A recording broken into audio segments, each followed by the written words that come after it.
Consecrating for Service is the title of today's Wednesday Bible study as we continue this series of messages, Beginnings of the Hebrew Nation, the book of Numbers, part 3.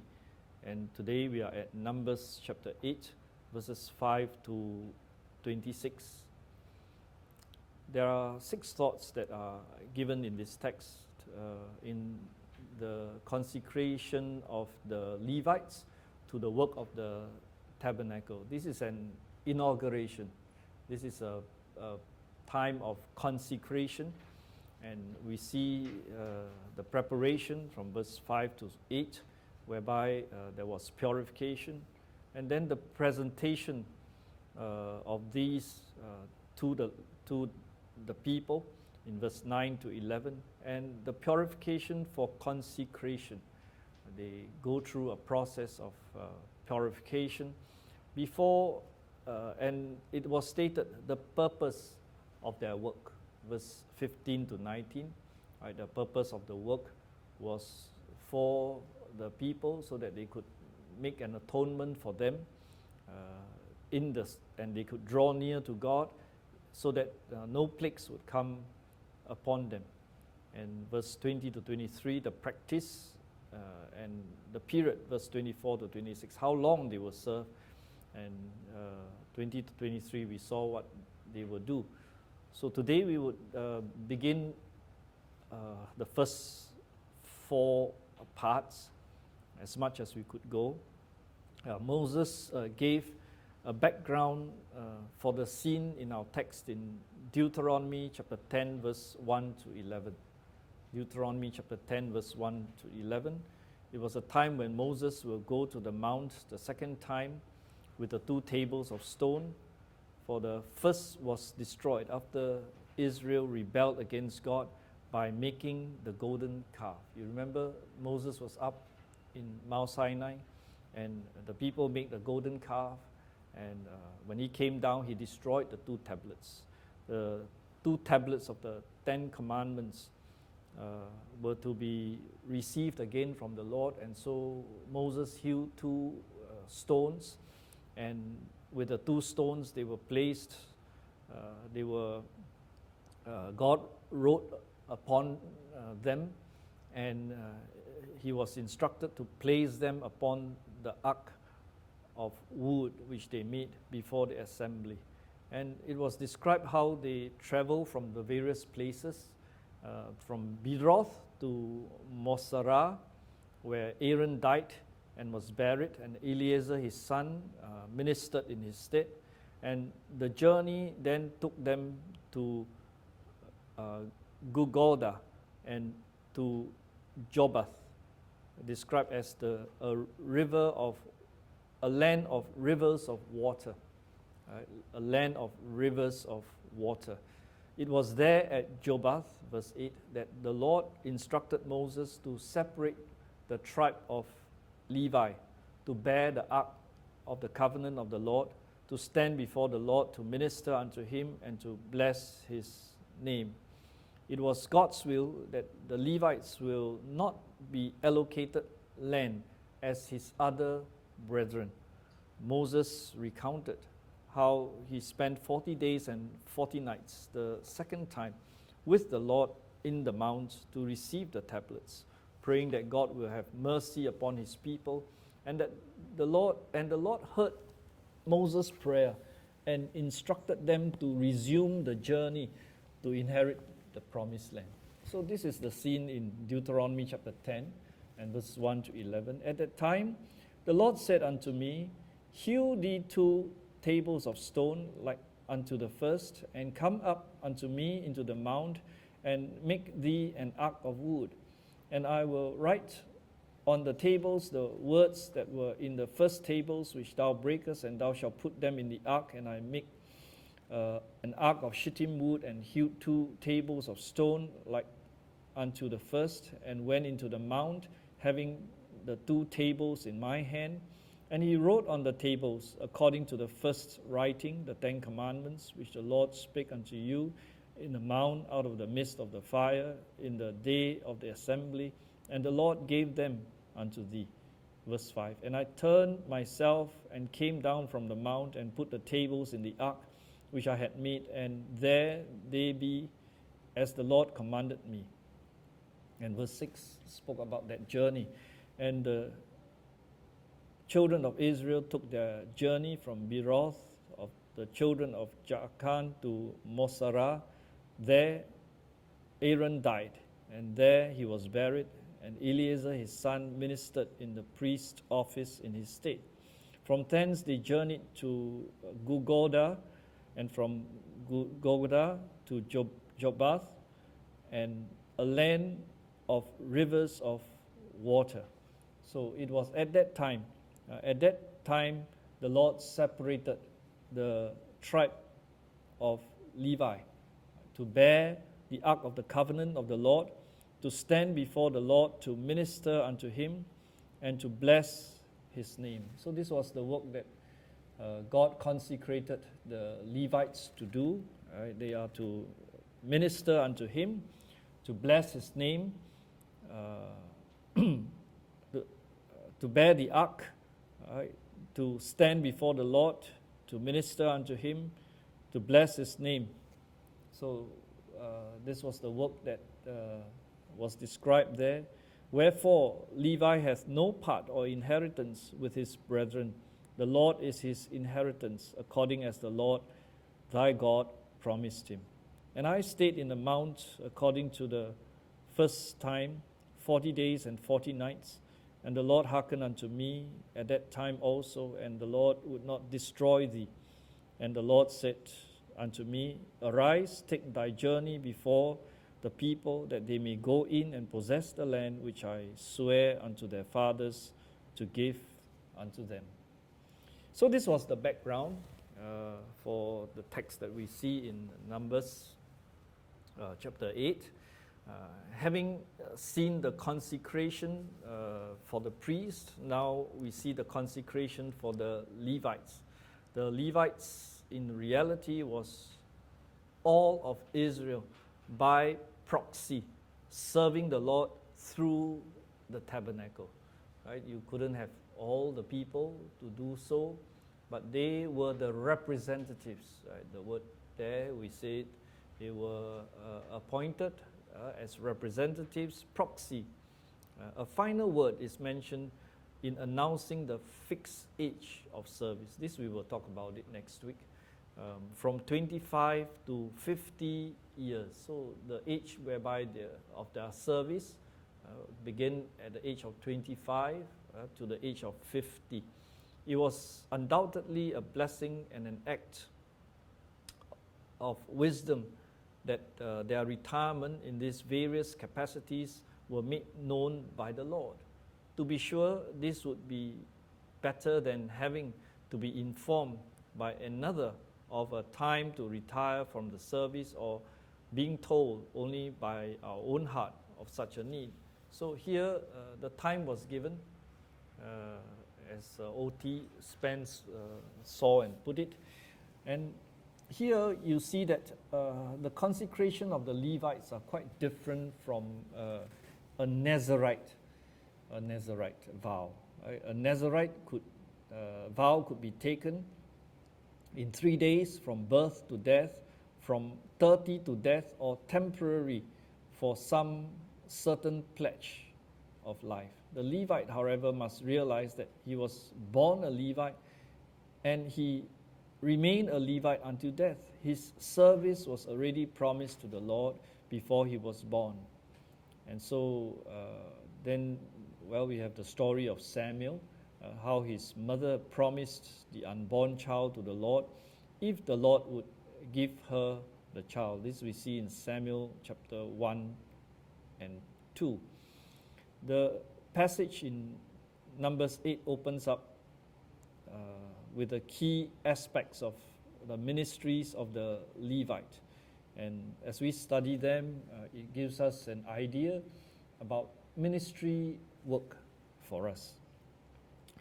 The preparation from verse 5 to 8, that's the first thought. And the Lord spake unto Moses, saying, Take the Levites from among the children of Israel and cleanse them. So Moses' work was to separate them, and how is that cleansing done? And thus shalt thou do unto them to cleanse them, sprinkle water of purifying upon them, and let them shave all their flesh, and let them wash their clothes, and so make themselves clean. Then let them take a young bullock with his meat offering, even fine flour mingled with oil, and another young bullock shalt thou take for a sin offering. We read before of the separating of the Levites from among the children of Israel when they were numbered, and the numbering of them by themselves, that they might be employed in the service of the tabernacle. And so in Numbers chapter 3 verse 6 we saw, and verse 15 it was, you recall, bring the tribe of Levite near and present them before Aaron the priest, that they may minister unto him. So they would be brought as a people that God has appointed to assist Aaron in the work of the tabernacle. And verse 15, number the children of Levi after the house of their fathers, by their families, every male from a month old and upward shalt thou number them. So you recall in Numbers chapter 3, they were all identified, numbered, right, from the tribe. How many of them? Before now we see the consecration.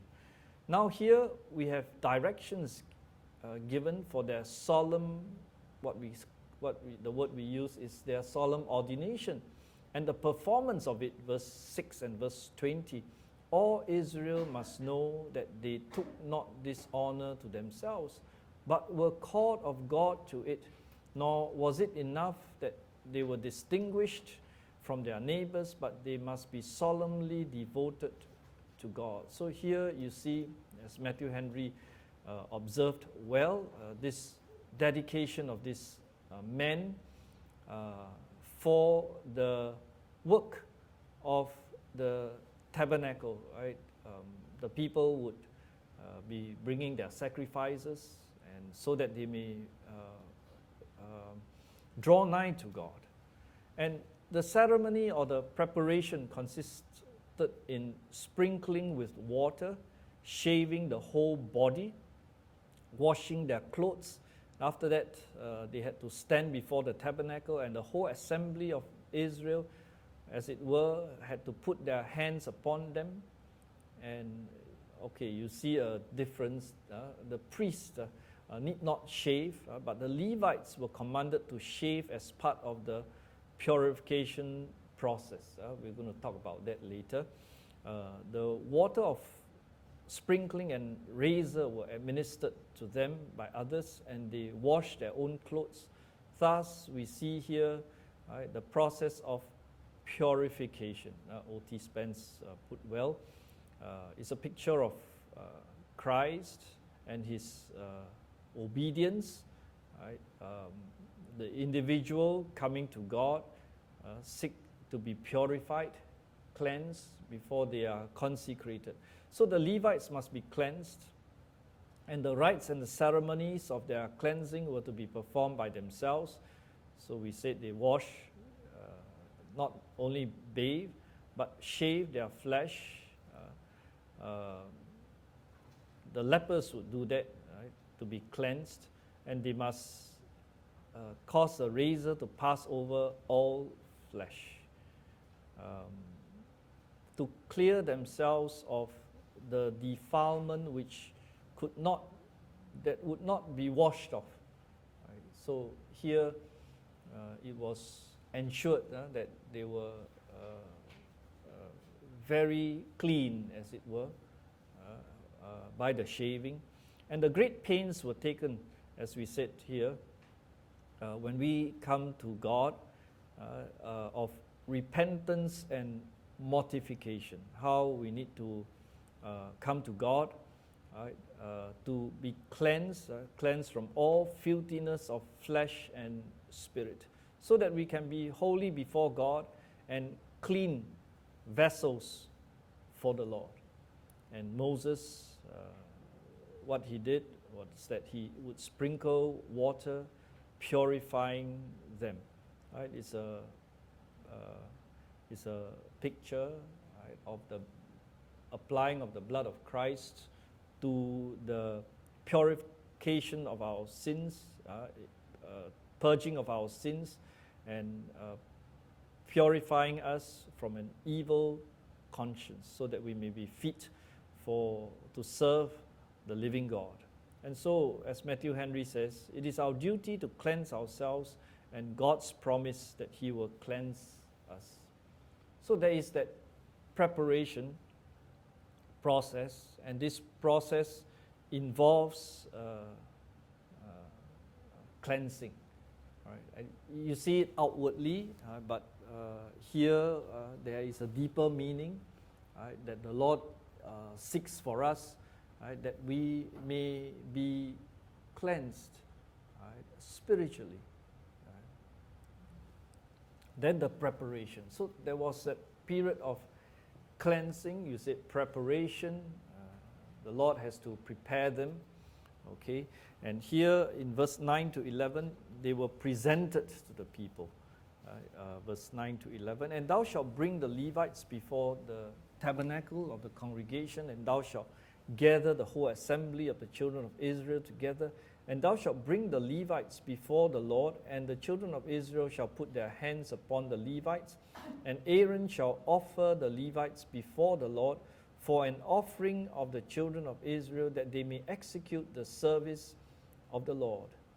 And so here from 9 to 11, you see that there is that presentation of the Levites. Right? The Levites will be consecrated to the work of the tabernacle. And so the Levites thus will be prepared and brought before the Lord in a solemn assembly of all Israel. And the children of Israel must put their hands upon them, so transferring their interest in them. As it were, they were their proxy, right, in their service. And they presented them to God as a living sacrifice. Right? Paul says it is holy and acceptable to God. So these Levites, right, they were, as it were, offered to God. They laid hands upon them, desiring that their service would be accepted. Right? And it was in the attendance of the whole congregation. And here, in particular, the firstborn. Right? You remember the Levites were taken in place of the firstborn of each of the families.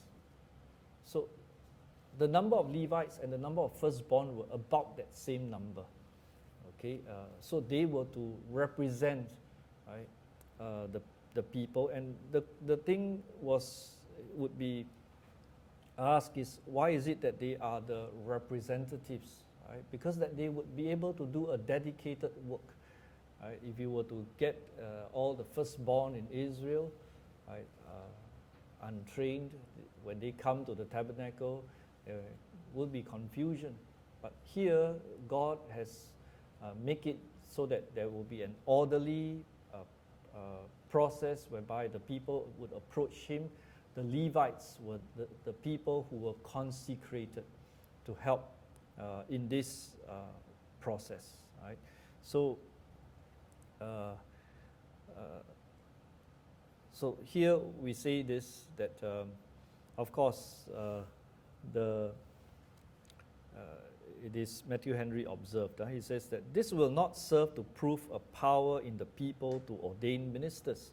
For this imposition of hands by the children of Israel upon the Levites did not make them ministers of the sanctuary, but only signified the people's parting with that tribe out of their military, out of their civil incorporation. So they are taken out, as it were, from the larger Israelite society, right, to the work of the tabernacle. Okay, so in order that they would be brought before Aaron and they would do this work. So Well, if you think of it carefully, there are about 22,000 of them. And so it was not possible for the 2 million to lay hands on the 22,000. Probably, we said that some of the leaders did so, representative of the body, or the firstborn of the tribes did it so that they would be their representative, as it were. So there is that presentation, the preparation, which is the purification process from verse 5 to 8. And then you see the presentation from verse 9 to 11. And from verse 12 to 14, you see the purification for the consecration. Verse 12 says, "And the Levites shall lay their hands upon the heads of the bullock, and thou shalt offer the one for a sin offering and the other for a burnt offering unto the Lord, to make an atonement for the Levites. And thou shalt set the Levites before Aaron and before his sons, and offer them for an offering unto the Lord. Thus shalt thou separate the Levites from among the children of Israel, and the Levites shall be mine." So here is said, in place of all these firstborn sons of Israel, God claimed the Levites. And here we would recall how the census was made, as we mentioned, so that we would know the number of firstborn and the number of Levites. You remember what happened when Israel came out of Egypt? The plague, the last plague upon the firstborn, how the firstborn of all the men and cattle in Israel died. But the Passover lamb, right, the blood of the Passover lamb protected the firstborn of Israel. Right? So they were, as it were, saved by God, and therefore they were also the people whom God identified as those who would be consecrated to Him, being the firstborn. Right? As it were, the firstborn is like a representative. Okay, a representative. So they were supposed to be doing this work, but for effective, I would say, we observe orderly and execution of the work. The Lord appointed this tribe of Levi, that they would be the people that will do this work.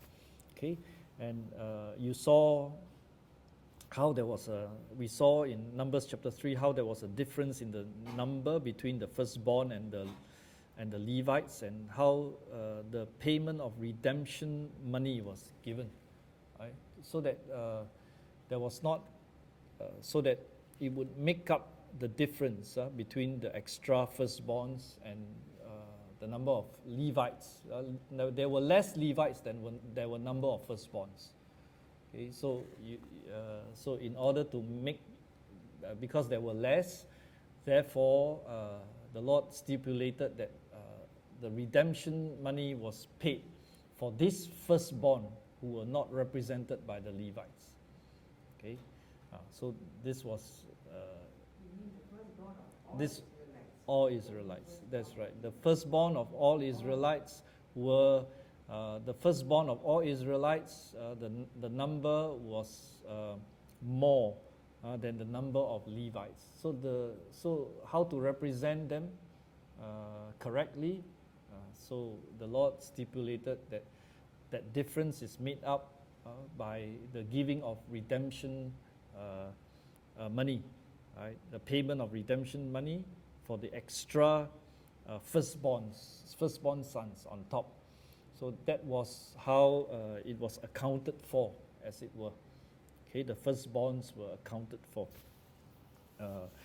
And here, Ian Duguid, he observed well. He says, now, though in a graphic ceremony, the Levites were publicly to be set apart to take the place of Israel in this ministry. The Israelites were to bring the Levites before the Lord and lay their hands on them. The significance of this gesture becomes clearer a few verses later on when the Levites themselves were instructed to lay their hands on the heads of the bulls that would be used as a sin offering and as a guilt offering to make atonement for the Levites. Verse 12. This was the routine practice in the offering of a sacrifice. The person offering the bull would place or precisely press their hands on the sacrifice. They weren't just to touch the animal, but to lean on it. This act of laying on of hands identified the animal as belonging to the worshipper and therefore as taking his place. Right? So it's a substitute, in other words. His sins are laid upon that animal. Okay, that animal. So in that sense, the Levites represented the people before God, right? So that the atonement can be made by them, the Levites, on behalf of the people. So when the Israelites laid hands on the Levites and leaned upon them, they were identifying them as a kind of a sacrificial offering presented to the Lord in their place. In fact, verse 13 makes this explicit. The Levites were to be presented as a wave offering or dedication offering before the Lord. They were thereby set apart as belonging to the Lord, and they were to make atonement for the Israelites. Verse 19, just as the bull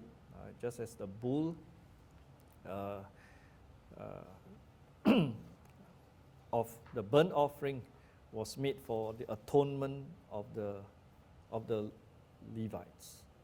And so here we see the Lord's acceptance of them, verse 14.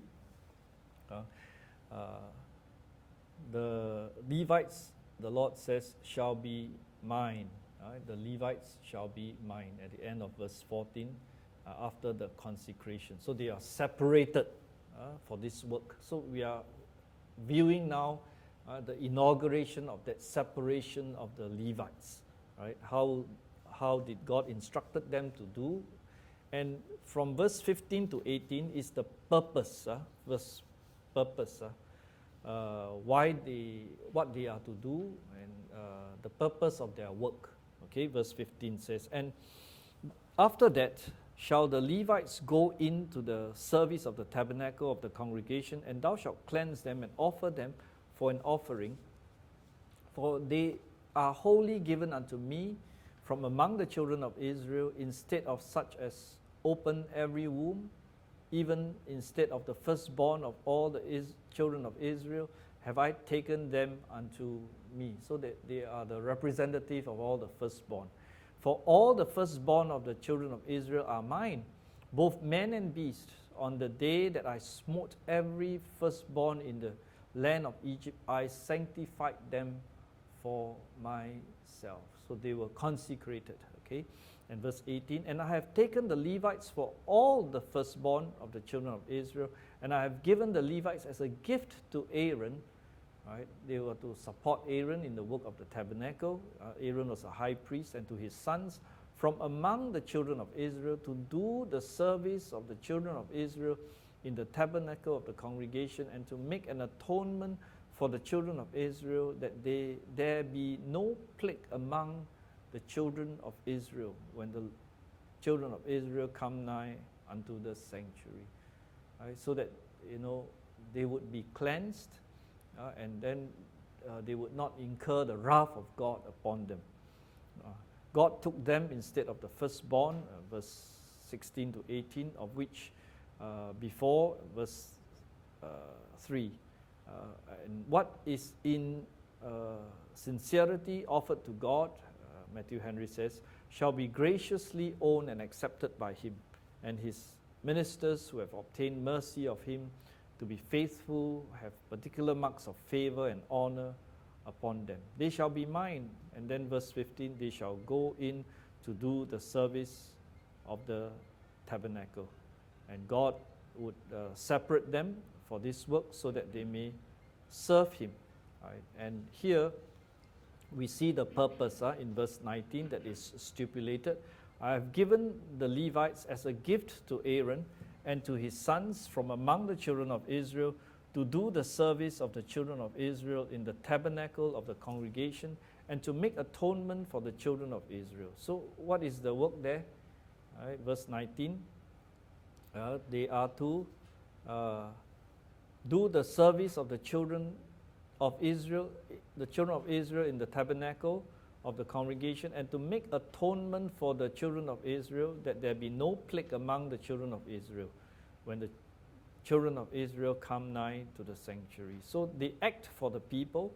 They were taken to do the service of the children of Israel. That is not only to do the service which they should do, but to serve their interests and to do that which would really redound to the honor, safety, and prosperity of the whole nation. So here you see that they were consecrated. God placed them there, and the children of Israel, it follows that by what they do, they make an atonement so that there would be no plague among them. In other words,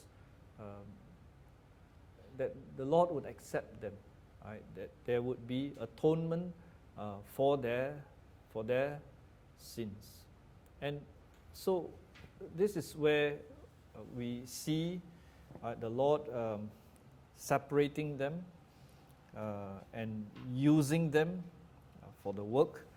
We shall continue again the next time with the practice and the verse and the period, verse 20 to 26. May the Lord sanctify, bless His word to the sanctification of His people. Amen.